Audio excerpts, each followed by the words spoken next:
All right. And welcome, DoorGrow hackers, to the DoorGrow Show. If you are a property management entrepreneur that wants to add doors, make a difference, increase revenue, help others, impact lives, and you're interested in growing your business and life, and you're open to doing things a bit differently, then you are a DoorGrow hacker. DoorGrow hackers love the opportunities, daily variety, unique challenges, and freedom that property management brings. Many in real estate think you're crazy for doing it. You think they're crazy for not, because you realize that property management is the ultimate high trust gateway to real estate deals, relationships, and residual income.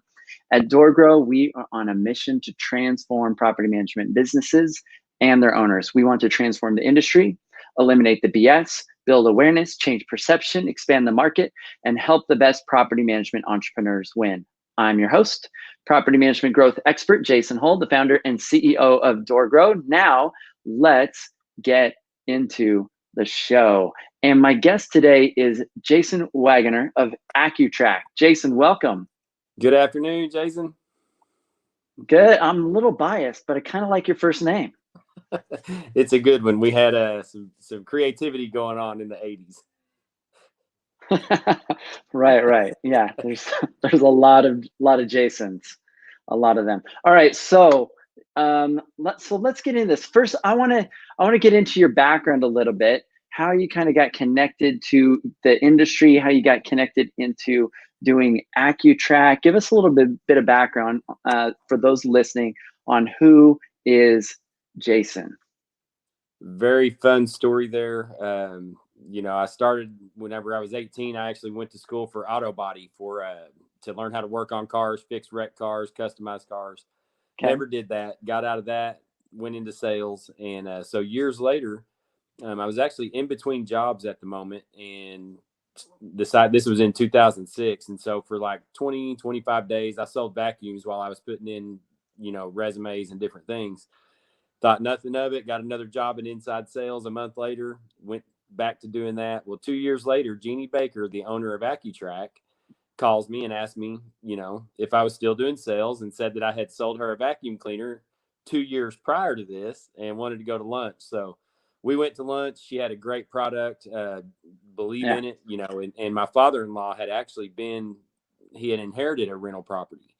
And the things that he went through over the course of that first year, he ended up selling it and getting away from it. And this was when I was young, 17, 18-ish.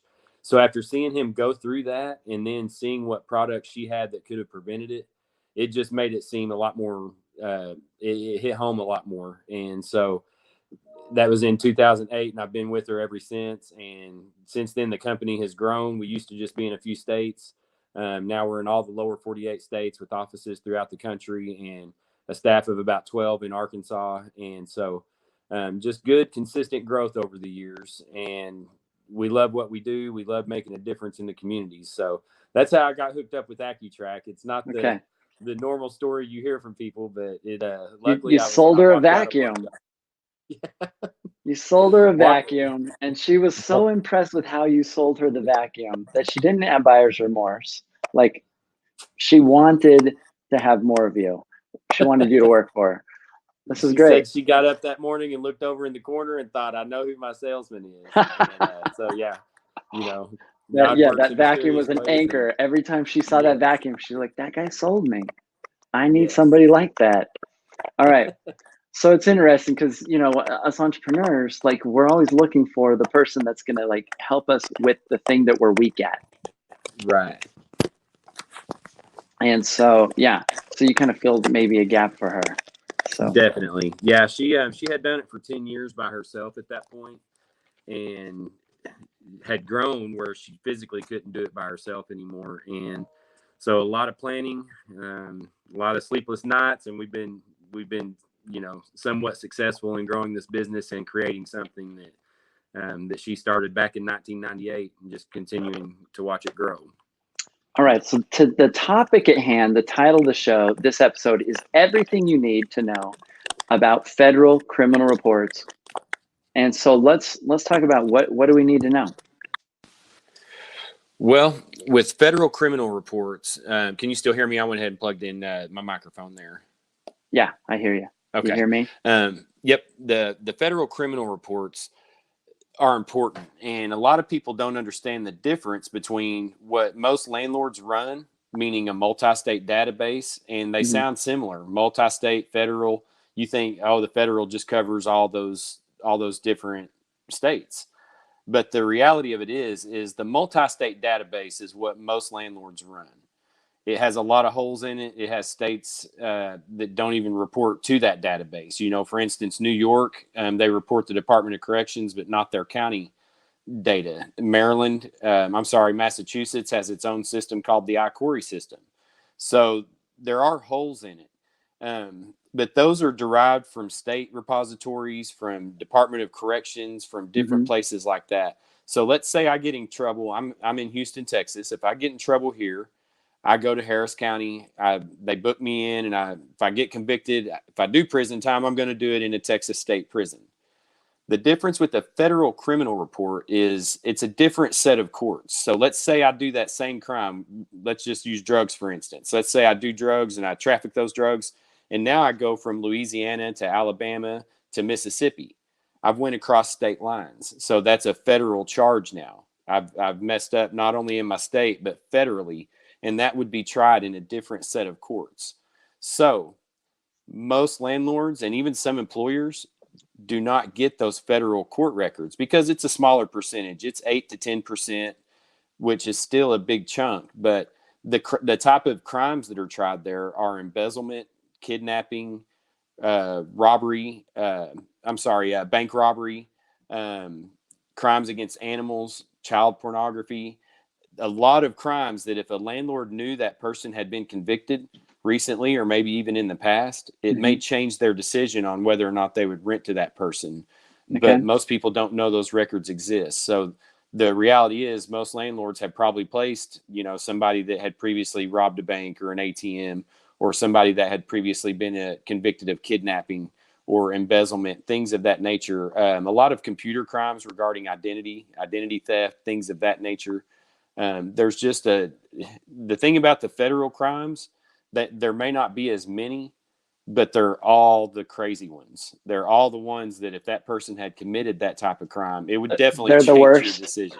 Right. Okay. But so that's the difference in those federal criminal reports. Yeah. We offer them as an upsell to our clients for an extra $5. So whoever people are using, it would be wise to go back to their provider and say, hey, am I getting this federal criminal report? And can you show me that we're pulling that report? Because it is a lot of heinous crimes that can be committed under the federal level.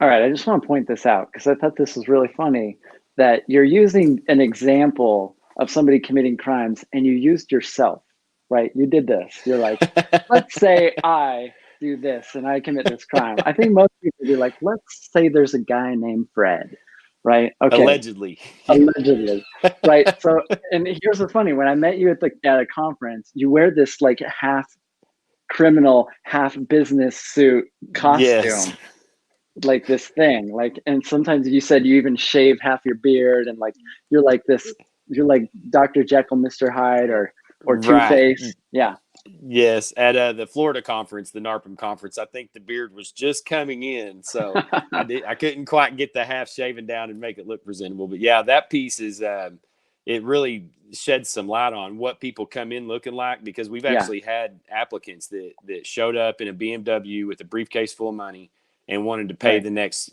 2 years in cash. And then you look them up and they're a known drug trafficker. They've been involved in grow operations and everything else. And you were going to be their next victim. So without running that report, you never see the criminal side of what they're bringing into that rental property, because somebody's not going to buy a house and then trash it, do that stuff, dig down to the electric pole and tunnel in all the things that it takes. They're going to do that to a rental property and then hit the road as soon as they have everything they need. So do you think some property managers would just rather kind of keep their head in the sand, like kind of like don't know, don't ask, don't tell? You think there's some that are like, I'd rather just not do this extra work. I'd rather just not know. If it happens, I did something, and they just didn't show up on that, so I'm absolved. And so what would you say to those that they're kind of thinking that, listening to this, like, I don't want to do the extra Well, work? the thing about it is let's say somebody moves into that property and does something crazy, commits a crime. We've seen this before. It's not just, a lot of the stories, and it's the same way with our property managers. There's a lot of their stories that sound like sales pitches, but they're really not. They're crazy stories that happened, and they want to do whatever they can to help somebody avoid those again. But let's say somebody does something heinous in a property. Mm. The first thing that the courts are going to do is go back to the person that leased that property and say, who put this person in there? What checks did you take to ensure the safety of the community around you? And typically they think the homeowner has the deepest pockets. And so when something goes crazy, who's the first person they sue? The homeowner. Now it may trickle down the line if there's a property management company involved, but the ones that are just out here doing it, they think something may be going on, but like you said, they don't care enough to go through the motions. Whatever they do in there is their business. It can be really scary. The things that we've seen, and for the homeowner side of it, it can be scary from the investment forefront. I mean, you're looking at this property as an investment. So if you get somebody that goes in and guts it down to studs and puts all the stuff that they need in there to do, to set that house up for whatever they're setting it up for. And just to give you an idea of the things that go on, I'm actually in Kingwood, Texas, which is the northeast tip of Houston, Texas. Okay. Suburbs, everybody pretty much deems it a safe community. We let our kids play in the street. Last week, there was 79 arrests made from a sex trafficking operation. 79 people. 79? So you can imagine how big that operation must be to arrest 79 people that are involved in it. They just said, let's pick a really safe community because we're going to fly under the radar there probably. And it was all those property managers aren't using ACUTRAQ, so we're going to get away with this. Right. And even some of those, if those people are legit on paper, and the career criminals know how to get by those background checks, and we put everything in place in ours, from identity alerts to we've tried to add a lot of things to try to catch these people when they're doing this. But the reality of it is, though, they're going to do it in rental property. And if you get a property manager, or not even a property manager, in most cases, they're doing background checks. But let's say you get a home-based landlord, they just have 6 rental properties, and the first one finds out that they don't do background checks or anything.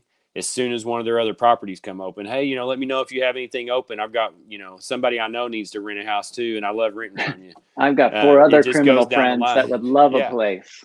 Yeah. Landlord Johnny over here does no background checks. Right. And it doesn't take long for those properties, the value and everything to just. So let's drive this home to our target audience here. So if the property management business owner is listening, they've got hundreds of rental properties, and somebody's figuring out how to game their system. They're like, oh, they don't cover this sort of check in this state. That, if we've done stuff in this state, we can fly under the radar. They're only running this light level background. We can go, we have the pick of the litter. They've got 20 properties available for lease. Let's just eat them up. Yeah, it can happen. And that's the thing. The career criminals, for instance, when you run that background check, and this is for anybody that's in this world, you need to know the people or the person's past alias names. So if somebody's been married 3 times, you need to actually run the maiden name and all 3 married names to get an accurate representation of that person's criminal history. Because if they change their last name, they change their date of birth. That's the only way criminal history is ran for tenant screening, is by name and date of birth. So the career criminals, let's say they know they have criminal history, but it slides by. They automatically know that they either typoed something in it and it slid by, or they changed something on purpose and it got through. So now the next time they tell their people, hey, make sure to change your date of birth, your last name. So if my last name is Waggoner, Wagggoner, I may put it down on paper as Wagner. And even if they're looking at my license, if they're not matching it up right beside each other, it looks close enough that, oh, Jason Wagner, it's all the same. That would cause a criminal hit to miss in most cases.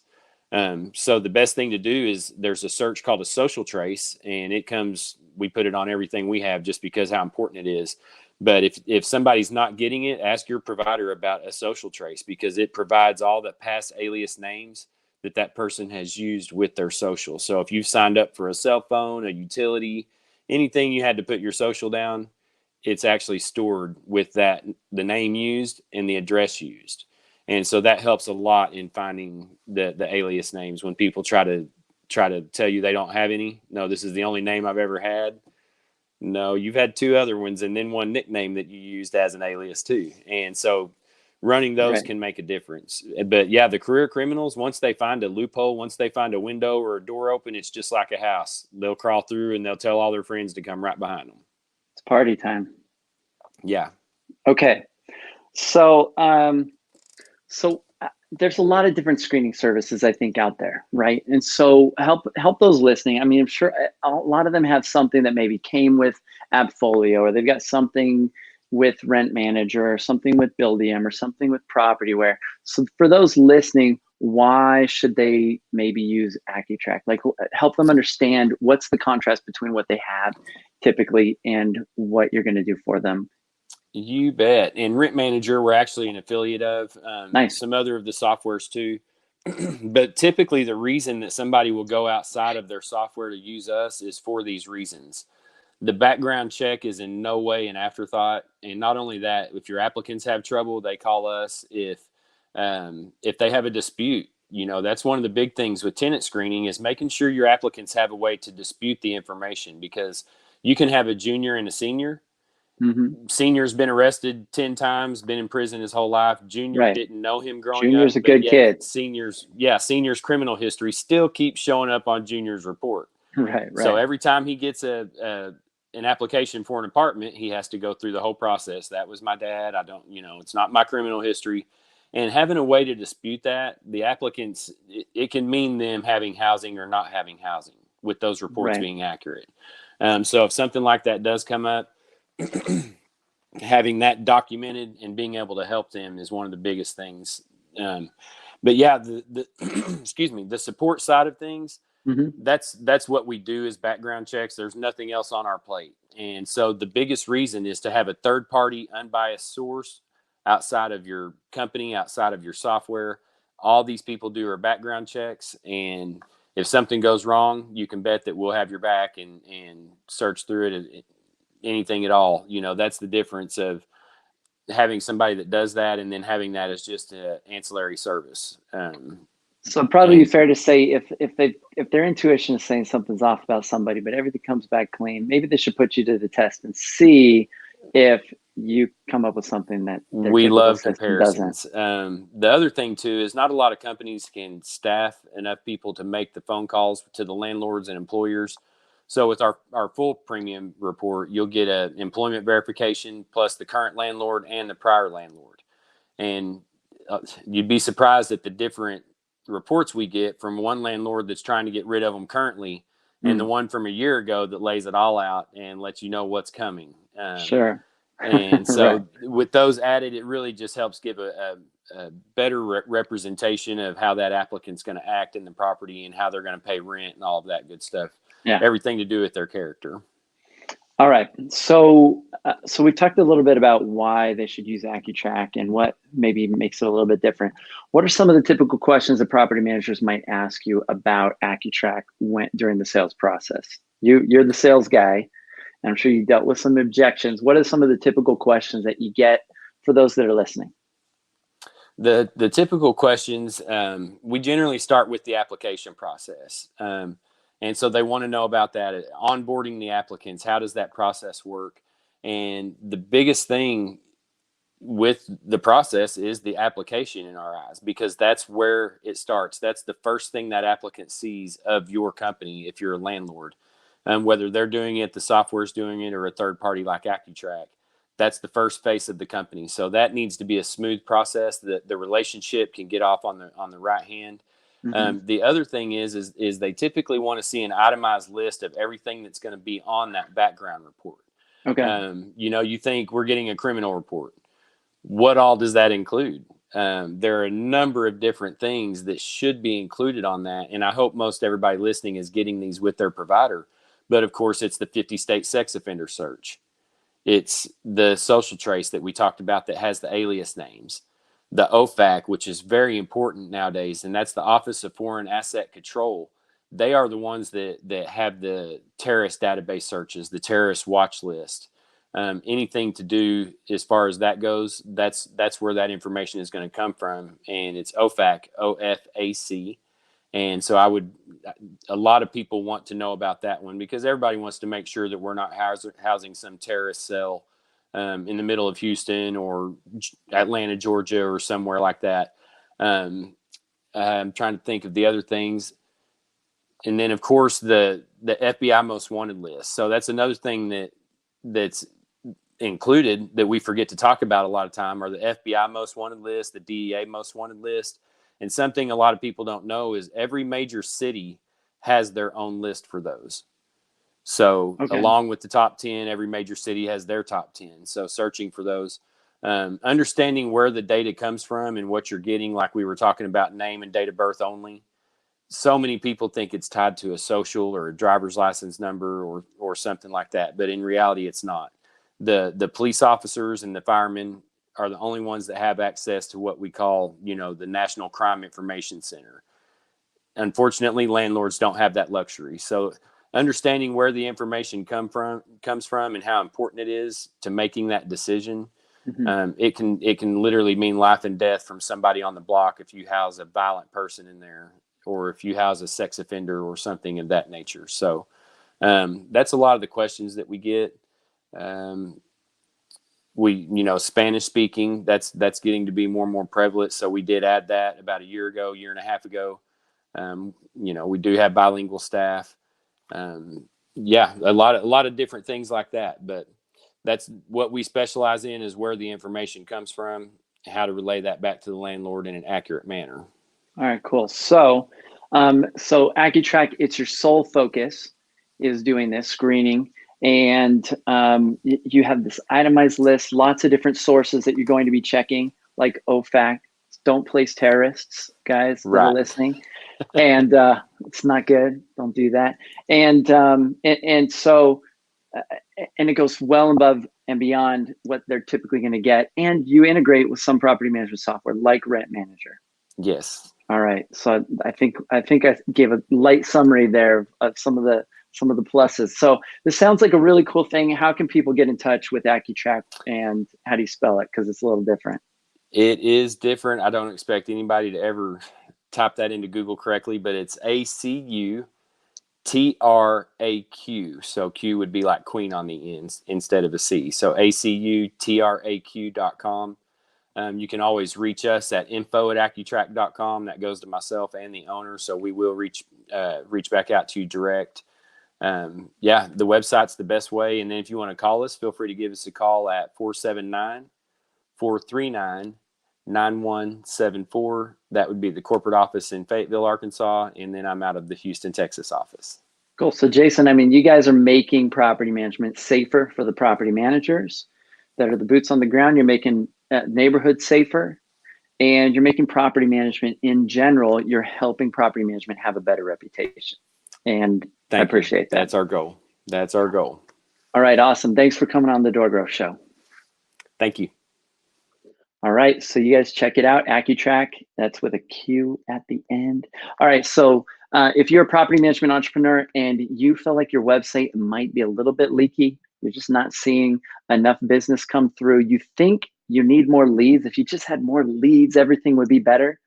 It's not leads. Leads are not your problem. You've got leaks in your sales pipeline. Leaks are at the very front end of the pipeline, but you've got leaks throughout it that are causing attrition. And without even changing your lead sources, if you shore up all those leaks of trust, you can have more business coming out. You're getting some business now. It's not hard to double it just by reducing the friction that's happening at every stage in your sales pipeline. So reach out to us at DoorGrow. That's what we specialize in. We also can clean up your property management website. That's what we specialize in. I don't believe anybody does better property management websites than DoorGrow. Our focus is not on trying to manipulate Google, in which search volume is relatively low and always has been for property management. Our goal is to facilitate greater trust, which helps you close more deals. And that's really what your website is for. It's a trust indicator. People don't buy property management. What they really want to buy from you is safety and certainty. That's what they want to buy. And you can create more of that through your website, through your branding, through your sales process, through your pricing strategy, through your reputation online, and we'll help you get these things optimized so that your business can grow. So check us out at doorgrow.com. And until next time, everybody, to our mutual growth. Bye, everyone.